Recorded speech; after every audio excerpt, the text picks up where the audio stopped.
Hey, friends. Welcome to the Astrology of Murder podcast with the Cosmic Owl. I'm your host, Courtney. Thank you so much for joining me. I hope y'all are having a great week. I'm so excited to launch this newest podcast. This is something that after I got into astrology about 15 years ago, after a few years, I came across forensic astrology and criminal astrology. And I've always been fascinated by the minds of serial killers and people who commit terrible, atrocious acts. What compelled them to do this? Is it nature versus nurture? And, over the last decade of research, it's absolutely blown my mind how astrology, not only in the killer's chart, but also in their victims, will have exact lineups of degrees, exact conjunctions. And if you think about each planet between two people, there's 720 degrees per planet of possibilities because there's 360 degrees of the zodiac. So when you have two people, you're talking about 720 degrees. So when you see an exact lineup, an exact conjunction between like Pluto and Mars, and then this being activated by the progressed or the transits, the current transits at the time of the murder, it's absolutely mind blowing. So with this series, I want to start off by saying this is for people who are 18 years and older. We will be talking about some very sensitive and disturbing crime scene analysis and murders. So please do not watch around your children. Please protect their innocence. They don't need to hear this stuff. I don't even like talking about this stuff, which is why tonight we're just going to get into a brief synopsis of the natal chart of who I posted in the Astrology for Murder group. And thank you all for joining that group. And this had a lot of comments on it as to who this mysterious monstrosity of a chart belonged to. And so drum roll, please. It belongs to Richard Ramirez, the Night Stalker. And part of the reason that I picked Richard Ramirez is because he, upon an interview, there was a librarian that was interviewed in one of the documentaries, and she said that he had came into the library in the middle of his murder spree and asked for the astrology book section, was looking for astrology books. So he will start this long podcast that's going to go on, and we're not going to be able to analyze all of his murders and his rampage that he went on tonight, but it's just too much. And this was actually a big case for me to present. And because of the nature of my, my highly sensitive nature, the fact that I'm an empath and I have my moon in the 12th house, I can't research too much on the actual crimes themselves. I'm here to break all that down, the astrology of it. And I need, my co-host to come on and do the crime analysis, because I'm an INFP. I won't be able to get off my bed. And I'll be locking myself in everywhere, and I'll be froze like all night, and it'll be terrible. So grab your coffee and let's get ready to dive in. And I also want to say one more thing. For the people who are super sensitive and get offended at every little thing, let me preempt this by saying it is not one aspect that I'm going to focus on in a killer's chart, but it is a combination of aspects, a combination of triggers. And at the end of the day, after a decade of research in forensic and criminal astrology and analyzing these killers' charts, they have one thing in common mainly. I mean, they have several things in common astrologically, but I think that there are other people that are born that same day that did not turn out like them. So wonder what the deciding factor would be. So this ought to tell you how you should treat your children. It is the childhood conditionings. It is nature versus nurture. And when you abuse your children, you are setting them up for disaster, and you are creating potentially a monster in the world. So parents, love your children, protect your children. Nobody's perfect. No parent has to be perfect, but you just have to consistently provide a solid foundation for your child, for their soul to develop, for them to turn into who they're supposed to be without you can't protect your children from every kind of trauma in the world, but as long as they know that you love them and you're nurturing them and you've provided them a solid foundation for them to develop into their own personal autonomous individual, then I mean that you're going to see a huge difference in the split. The one thing in common is terrible parenting, is abusive parents. So with that being said, keeping in mind that this is a blending of the energies. So not only are we going to be looking at the serial killer or the killer's charts, because it may not always be serial killers. This is going to be a true crime analysis of the, we're going to do a deep dive in the analysis of the crime. I will be having a co-host on my next episode to do the crime scene analysis, to do the murder analysis and talk about the details so you can understand inside the psyche and the mind of this individual, because he's known, but when you get to looking deep into the criminology and the crime and the person behind this horrible these evil atrocities and murderous rampage that he went on, when you understand and you look and you do this deep dive, I mean, it really paints a disturbing picture. But unfortunately, I can't get into too much of the detail because I can't have that affecting my energy. So if you are a person, you're not going to have to worry that much tonight. I am going to be talking a little bit about some of the murders lightly. I'm not going to go as into detail as what my co-host will go into. And, but if you are a person who has a sensitive energy as what I do, you might want to practice a shielding technique where you visualize a white bubble of light around you and you ask God or angels to shield you and protect your energy so you don't absorb it into your own field. This podcast, putting it together, I was supposed to have it released yesterday, but it proved to be challenging because after a little bit of research, getting things together, I mean, my shoulders were like super tight, knotted up. And, because this is heavy stuff. These were people who were beautiful souls. These were children. They had lives and they were brutally ended. And so talking about this is not easy. So I do want to encourage you all to protect yourself with the light bubble and ask God, ask the angels to surround you with the light of love and protection.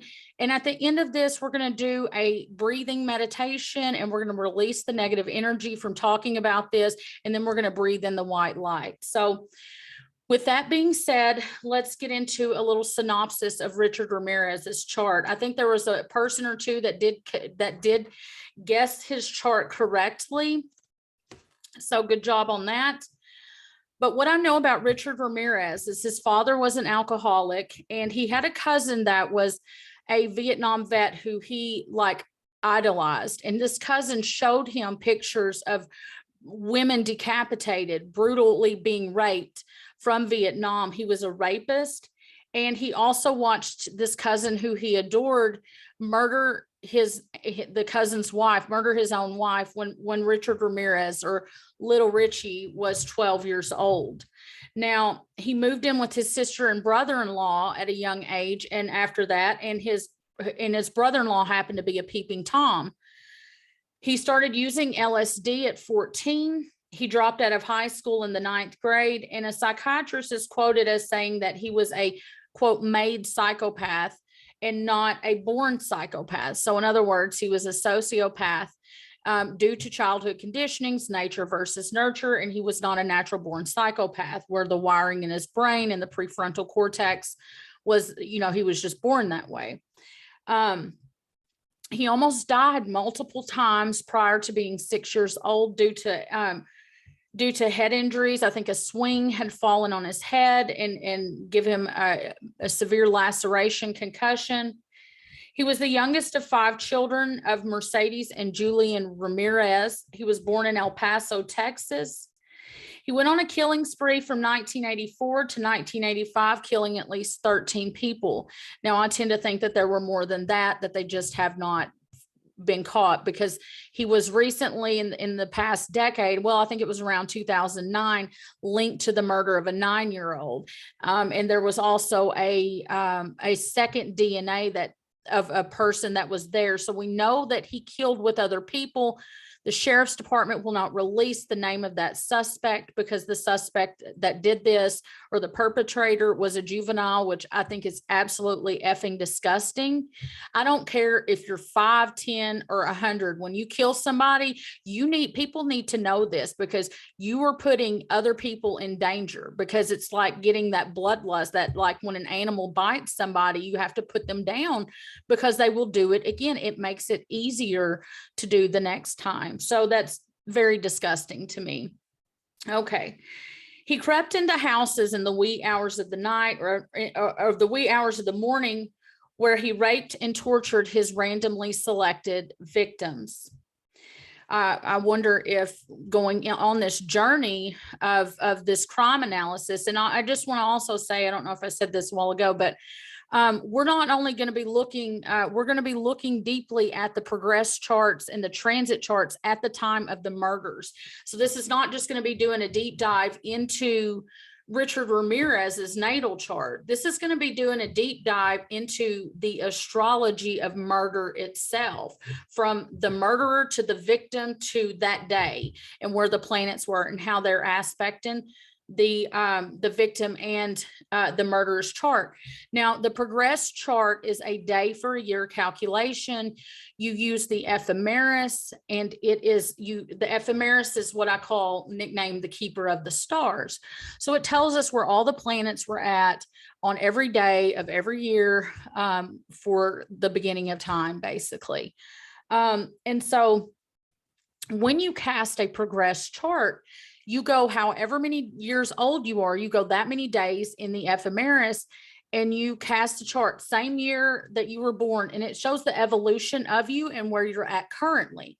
So the transits, which are the current planets, how they are hitting your natal chart, which is your chakra system, which is your energy system, and how they're hitting the progress chart, which is where you are currently, they trigger events. They trigger, like, things pop off. That's why the midlife crisis point happens, because it's actually when Uranus forms an opposition to its natal position, you have your midlife crisis. So you have these, these transits to the progress, transits to the natal are very powerful. So we're going to go on a deep dive, and I'm going to teach you what I've learned, what I've discovered. And this is going to be a journey for myself included, because I have, in my last couple of days of research, my mind has been like blown, because I have found some startling links and patterns from the murders, linking several murders together with some of the same patterns from the transits in the progress chart. So sit back, get your coffee, and buckle up, because in the next few episodes, I mean, this is going to blow your mind. And at the end of the day, I don't know if we can answer, do the stars, how influential the stars are in this. I mean, is this a simulation? Like, is everything predestined? And I don't know if I have the intelligence or the capabilities of my mind to wrap around the answer for this. But it's going to be interesting, and we're going to look at these coincidences or these lineups in the chart. Okay, back to his childhood. His mother worked at a boot factory when she was pregnant with Richard Ramirez, and she inhaled all these fumes. Now, 4 of her 5 children were born with birth defects from these fumes. That's just kind of a interesting tidbit there. So we could have some neurobiological damage due to these, the pollutants and inhaling those fumes going on as well. Now, he's been linked to 25 to 30 attacks at least, but like I said, it's my conclusion and my theory that there were a lot more. One of his quotes, his quotes from Richard Ramirez, he said, "We are all evil in some form or another, are we not?" Very creepy. He was described by one witness as having a killer clown look to him, which is very interesting, because the next person after we do the deep dive into Richard Ramirez is going to be John Wayne Gacy. Now, the reason that I'm going to do these back to back, I'm not picking on Pisces, but it blew my mind to know that John Wayne Gacy and Richard Ramirez have a very similar chart.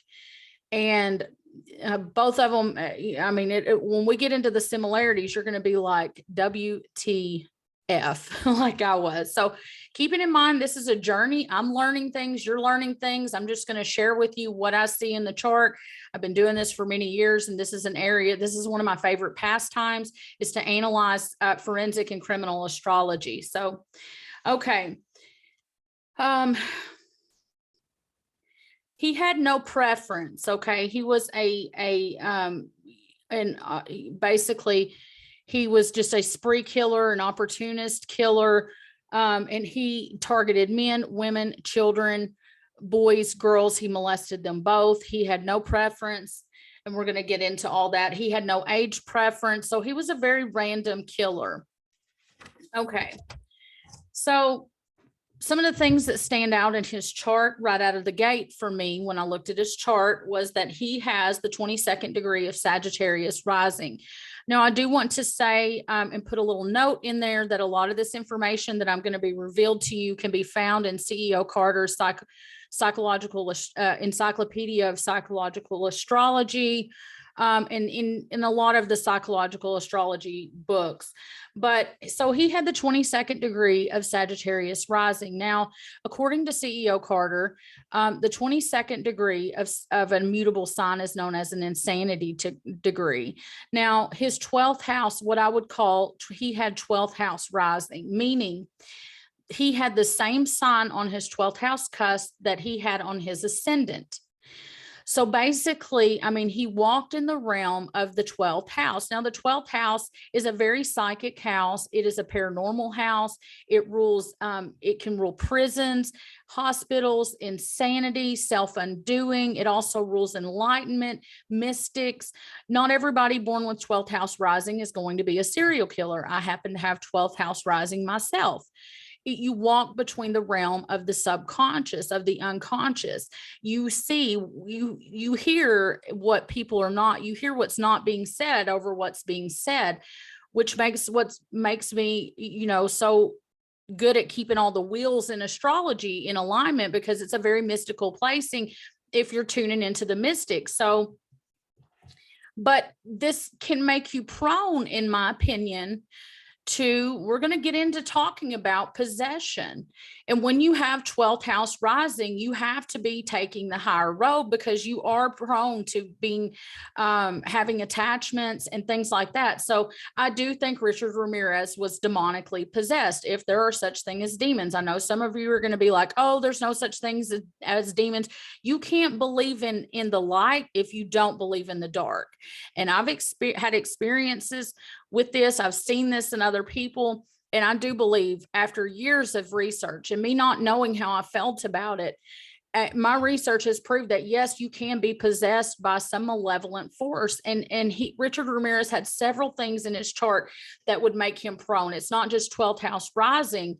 So basically, I feel like people are born with different amounts of light and dark in them. Okay. And this was a profound realization and revelation for me many years ago. As I was reflecting on it, I used to think people were born with an equal amount of good and equal amount of bad, but the universe showed me that's not true. So depending on your karma card, you can come into this world 70% of the dark and 30% of the light. And so it's a lot easier for you to do terrible, horrible, evil things. It's a lot easier for the dark to get a hold of you, because basically the dark has already gotten a hold of you, and you can bring your karma card or your light and dark balance bring it into balance through acts of kindness. But it is a lot harder to do the right thing. It's natural for somebody born that of the dark to do the wrong thing. It takes twice the effort, but eventually you can, through acts of kindness and through overcoming your own self, eventually it gets easier and easier every time. And you bring your light and dark into balance. So, now he did have his moon was on an anaretic degree. It was the 29th degree of Pisces. This is conjunct the fixed star. It's called Skeet or Sheet. It's Scheat. I don't know how to pronounce it because I'm Southern, so it sounds like I'm saying shit. But that could be how you pronounce it. So if there's any People who know the correct announcement, could you please just spell it out in the video? Because I don't want, when we get into John Wayne Gacy's chart, we're going to be talking about this fixed star. This fixed star. So this is where his moon was on. Now, remember, the moon is your subconscious. It is the place that you were born into. It's where you come from. It's your programming from childhood. So this fixed star rules rapes, murders, imprisonment, violence, all kinds of terrible things. So this is where his moon was at. And he had his sun, moon, and Mercury in the sign of Pisces. So he was born at a new moon. Now, when people are born at a new moon, they have a harder time self-reflecting, because it's basically like the moon is running everything. The subconscious, they can be on autopilot. So there can be a level of self-absorption to the sun, moon, and Mercury being in the same sign. Now, when Mercury is in a different sign, there is a lot easier time self-reflecting. But when you have the lineup of the three, you have a very strong ego-driven person. Okay, and combine this to the fact that the sun is opposing Pluto in a very tight opposition. Now, when the sun opposes Pluto in a chart, this can indicate a very abusive father in childhood who was a narcissist, a psychopath, a power tripper who had a sadistic streak and loved to humiliate his child. And this is especially true in a man's chart, because the dad was jealous of his son having strong narcissistic tendencies. Narcissistic parents tend to be jealous of their same-sex offspring. So right out of the gate, knowing that this aspect is there, that's not enough, okay? But people with this aspect, when they have a tendency, men can deny their power altogether and become victims over and over of narcissistic women in adulthood, or they can, take up they can act the same way as their father did and have a very sadistic streak themselves. Now, most of the time when I see this, I do see it go where men will end up with abusive women.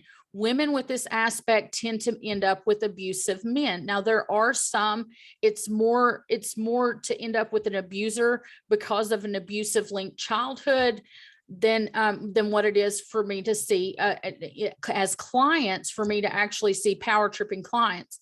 Why is that, you ask? Well, it is because narcissists don't want to come to me for a reading.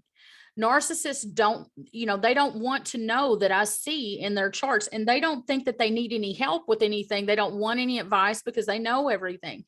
So most of my clients, they have the opposite problem. They're the narcissist magnets. So that's probably why I see this so much more. I'm just telling you what I've seen over the years as far as clientele. And I've done thousands of charts at this point, and more than that in research. So okay, so the sun opposing Pluto. Now, given the fact that he was born a Pisces with the sun, moon, and Mercury there, he's going to be very impressionable. Now, remember, Pisces is a water element sign, and it is the most sensitive sign of the zodiac. So given the fact that he was exposed to rape, exposed to murder, or at an early age, this is the most impressionable sign. So he just absorbs this into his own being and thus becomes it.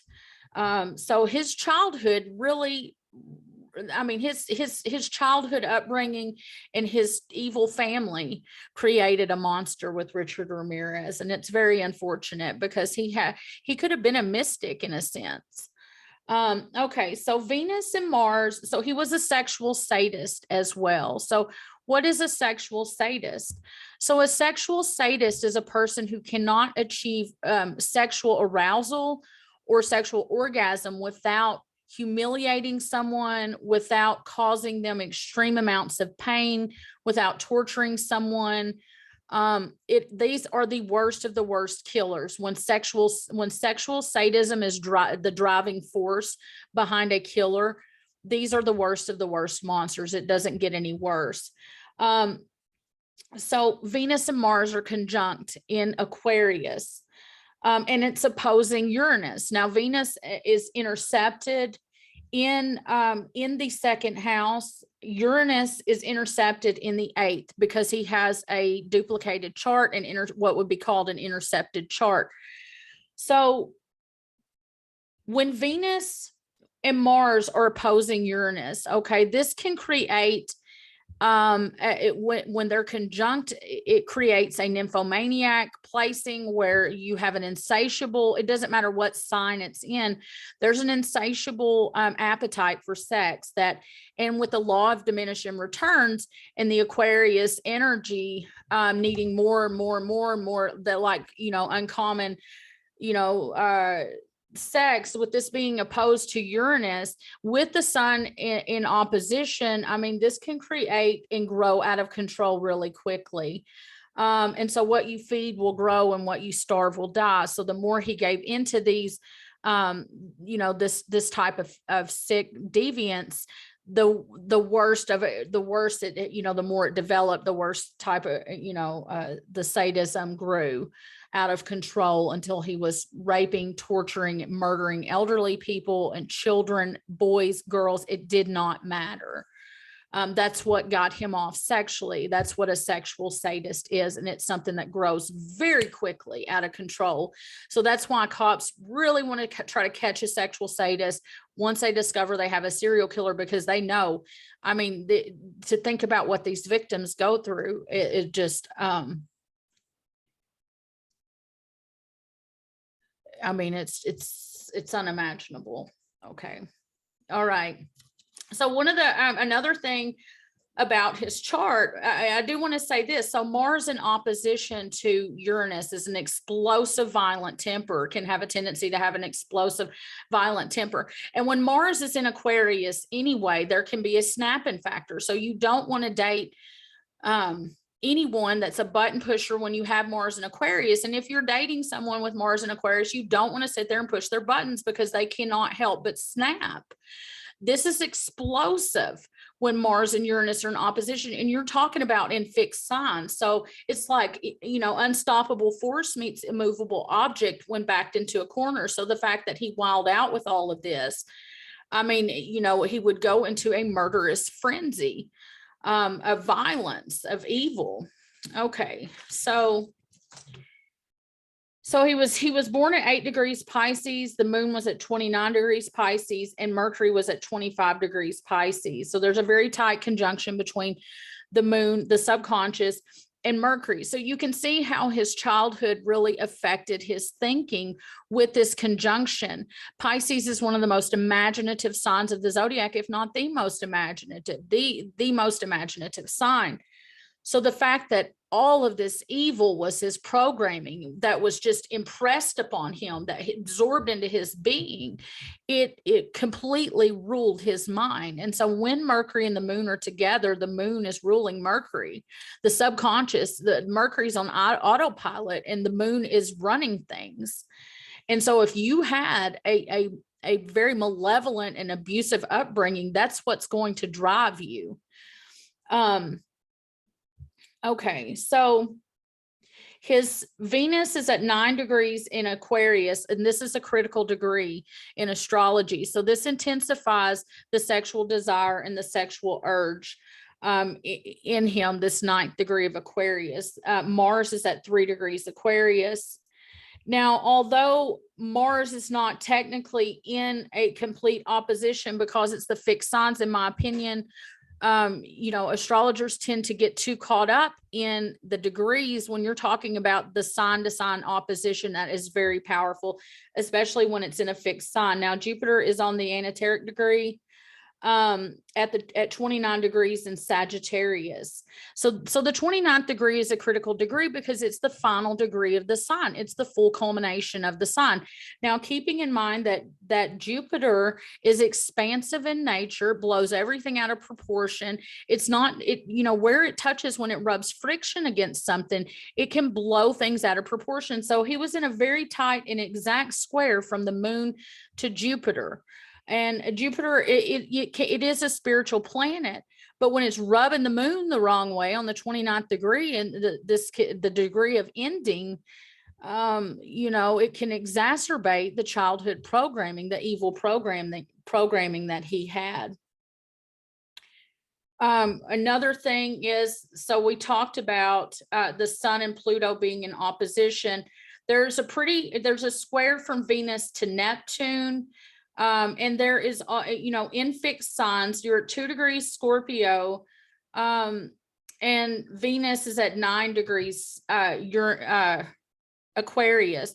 Now, Mars and Neptune are very tight square to each other, within less than 1 degree apart, from 3 degrees Aquarius to 2 degrees Scorpio. So this can create this type of square. You can see some confusion in your sexual attraction or who you're attracted to. You may see some bisexuality with this, at any rate. I would be curious to know if this person grew up Catholic. And the reason I say that is because the North Node is at 26. It's at 25.38 degrees in Virgo. Now, I do know that there's a degree in Linda Hill's 360 degrees of wisdom that's right around this degree. And it talks about an altar boy is something that's called like that. And it's talking about sexual abuse from the church. So his North Node was there, and he has Pluto and the North Node in the same house. In the 9th house, the 9th house is naturally a Sagittarius house. I tend to think it's also the house of the battle of good and evil. Keeping that in mind, his Lilith is at 22 degrees Gemini. There's that insanity degree again, keeping in mind that the 22nd degree of mutables are considered an insanity degree, an unstable degree of energy. His Chiron is at 28 degrees Aquarius. And so this is what we have going on here. Now, very interesting enough to note that, so in his chart,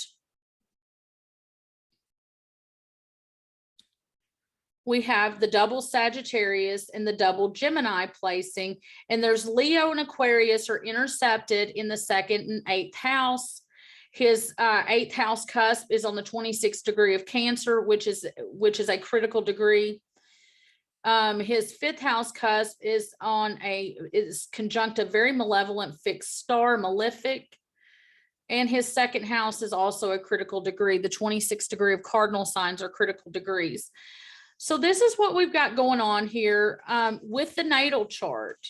So when we start to get into the rest of this podcast, and get into a deep dive when I have my co-host on in a couple of days, we're going to see how this is all playing out. So we see a picture natally set up of some very disturbing energies. Remember, it's not just one aspect, but it is a combination of a blending of these energies and the programming from childhood that creates the perfect storm.